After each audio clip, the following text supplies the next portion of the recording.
governo de militares, com os militares, para os militares. O prato desta semana é uma receita que lembra os anos 70. Um general na presidência da Petrobras. Na Secretaria de Comunicação, outro militar. E o presidente da República que encerra a entrevista quando não gosta do que é perguntado. O centrão bolsonarista faz chantagem com o povo. Só vai aprovar o auxílio emergencial se houver cortes na saúde e na educação. Tudo isso em meio ao pior momento da pandemia no Brasil. Já são mais de 250 mil mortos e a vacina chega a conta-gotas. Eu sou o Rodrigo Viana e esse é o Tempero da Notícia, começando agora.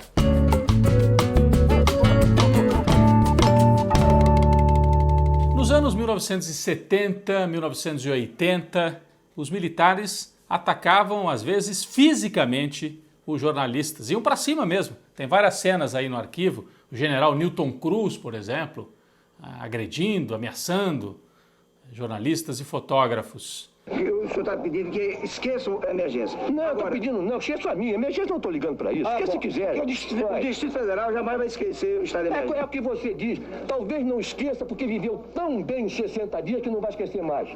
O que você sofreu? Você? Não, eu não sofri. Não sofreu nada que está não sofreu nada que está falando para mim desse jeito ainda é medida de emergência. Ah, bola. Deixa eu falar. Pode falar, general. Pode falar. Então cala a boca.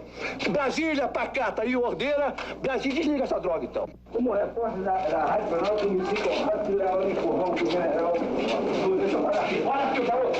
Olha aqui. Vai nisso.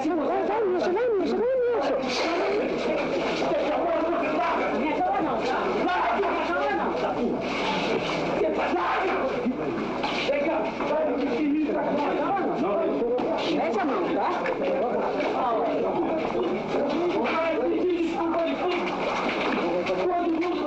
Ou quando não gostavam de uma pergunta, usavam o famoso nada a declarar e saíam andando, não tinham que prestar contas sobre nada. Esta semana que passou, o Bolsonaro nos levou de volta a esse tempo. Visitando o estado do Acre, durante uma coletiva, um jornalista fez uma pergunta normal, tranquila. Presidente, como é que o senhor avalia essa história do tribunal, o STJ, ter barrado as investigações, né, contra o seu filho, no caso da rachadinha? Olha só como é que o Bolsonaro reagiu. Bom dia a todos. Minha pergunta para o presidente Bolsonaro. Presidente, qual a avaliação que o senhor fez da decisão do STJ ontem de derrubar a quebra dos sigilos fiscais? Acabou a entrevista. Pronto. Obrigado, presidente. Agradecemos a participação de todos. Está encerrada esta coletiva de imprensa. Bom, a linguagem é militar, como a gente viu, a estética é militar e o governo também é militar. Na Petrobras agora nós temos um general Luna e Silva. Ele estava na chefia da Itaipu, que é uma outra estatal da área de energia, foi deslocado agora para Petrobras. E isso deixou o mercado muito nervoso, o chamado mercado, um ente assim, né? Parece que paira acima de todos nós.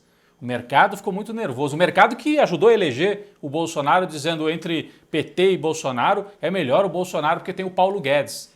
Agora o Bolsonaro já usou essa turma e está dizendo, não quero mais, não preciso mais de vocês.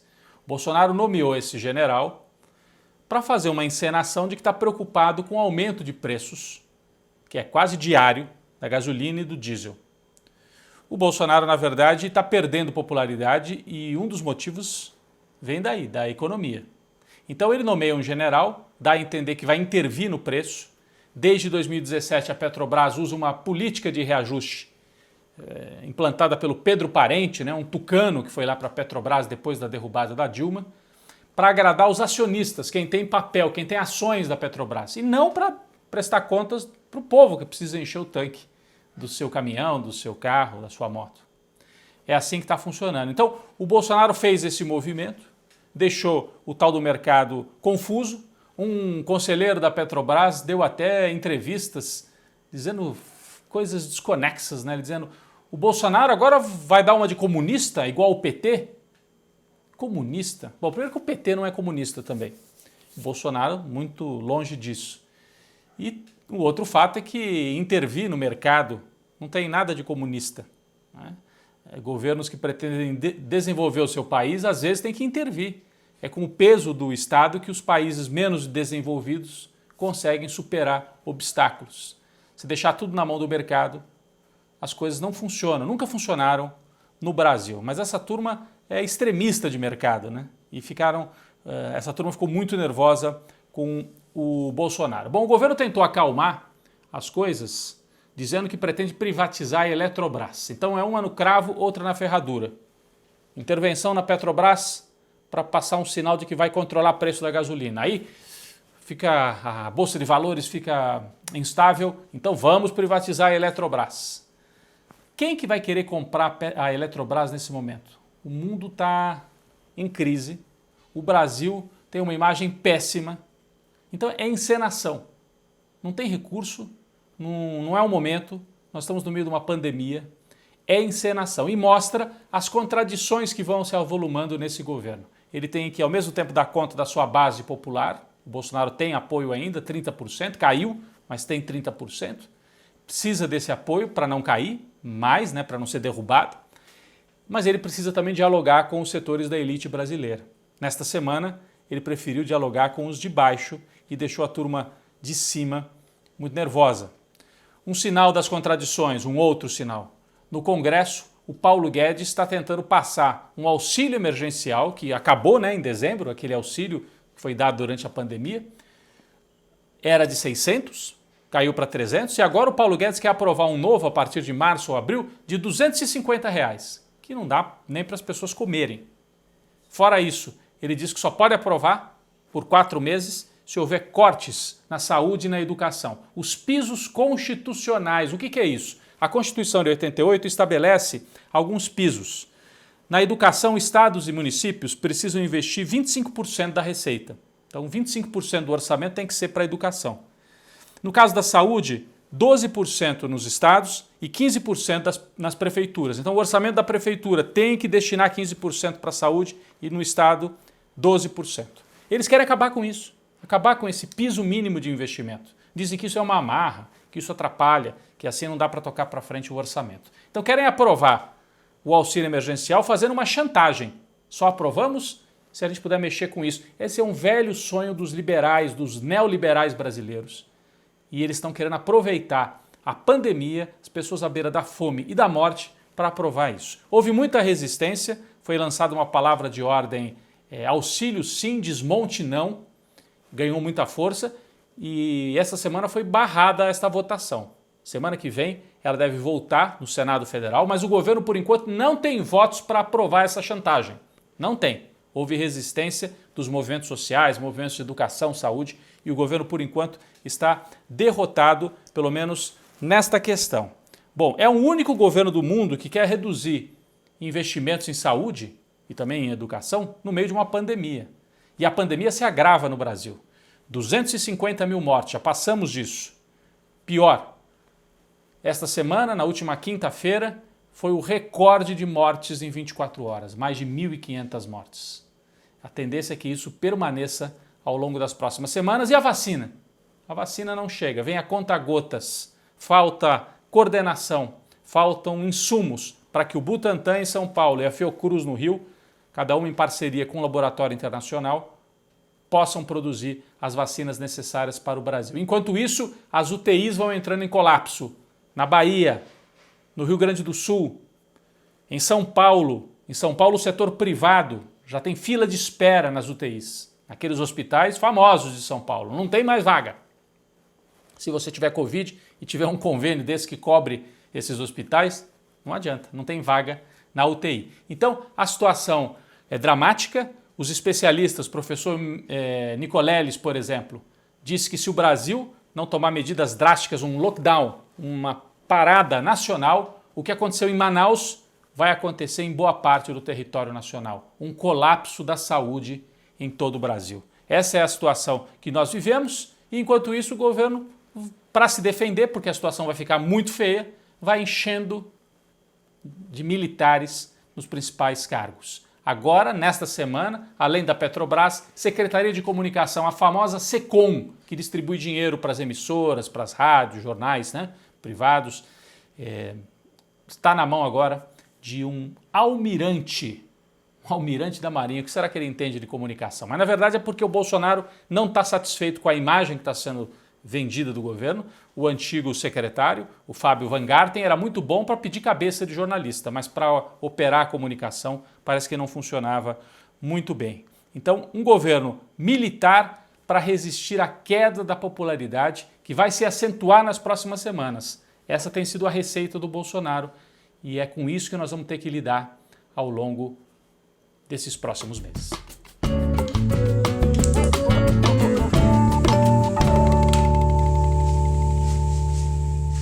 Quem foi para a panela de pressão esta semana? O secretário de comunicação de Jair Bolsonaro, Fábio Van Garten. Bom, o Van Garten é um bolsonarista raiz, desses que fazem discurso de ódio contra o que ele considera a esquerda, que vê comunismo em todo lugar. É o homem que cuidava das verbas de publicidade do governo e fazia o meio de campo entre o Bolsonaro e as emissoras, principalmente a Record e o SBT. Ele fazia esse meio de campo, era muito visto nos corredores da Rede Record, por exemplo. Estava lá circulando com os bispos da Igreja Universal, articulando os acordos, despejando dinheiro, que o governo Bolsonaro colocou muito dinheiro na Record, desproporcionalmente à audiência que a emissora possui, para ajudar a Record a subir e a fazer frente à Globo. Não deu muito certo, a audiência não subiu, mas colocou dinheiro, isso aliviou os cofres da emissora. Ele é conhecido também, o Fábio Van Garten, por pedir a demissão de jornalistas que ele considera desagradáveis para o governo. Fez isso com Paulo Henrique Amorim na Record. Eu tive essa informação de gente lá de dentro. Fez também na Bandeirantes, na Band TV, com o Fábio Panunzio. Pediu a cabeça de Fábio Panunzio para a direção da Band porque o Panunzio fazia críticas ao Bolsonaro. Então é um sujeito que opera nessa linha, ele também costuma utilizar uma frase, é preciso eliminar a esquerda, o Bolsonaro cumpre a missão de eliminar a esquerda, um discurso fascista de um homem que vem da comunidade judaica, que sofreu com o fascismo e o nazismo. Mas uma parte da comunidade judaica, em São Paulo especialmente, tem um perfil bastante conservador. Então o Van Garten, além de fazer o meio de campo com as emissoras, fazia o meio de campo com a comunidade judaica, entre a comunidade judaica conservadora, porque nem toda a comunidade judaica aceita o bolsonarismo, mas ele fazia essas negociações e agia nesses bastidores. Um homem que gosta de andar armado, então olha o perfil. O governo passou aí a imagem de que ele foi demitido por brigas com os militares, desentendimentos internos com os militares, mas não é. É porque a imagem do Bolsonaro está caindo. A popularidade do Bolsonaro está em baixa. E o Bolsonaro está achando que precisa mexer na comunicação. Então sai Van Garten, o bolsonarista, o extremista, que pede cabeça de jornalista, e entra um almirante, o almirante Flávio Rocha, para tomar conta da SECOM. O governo vai ficando cada vez mais com a cara do governo militar dos anos 70. O Van Garten sai de um cargo importante, mas não é abandonado totalmente. Vai virar um assessor especial da presidência. O Bolsonaro vai achar uma saída para ele, porque ele conhece muitos segredos, sabe de muitos segredos desse submundo bolsonarista nas comunicações.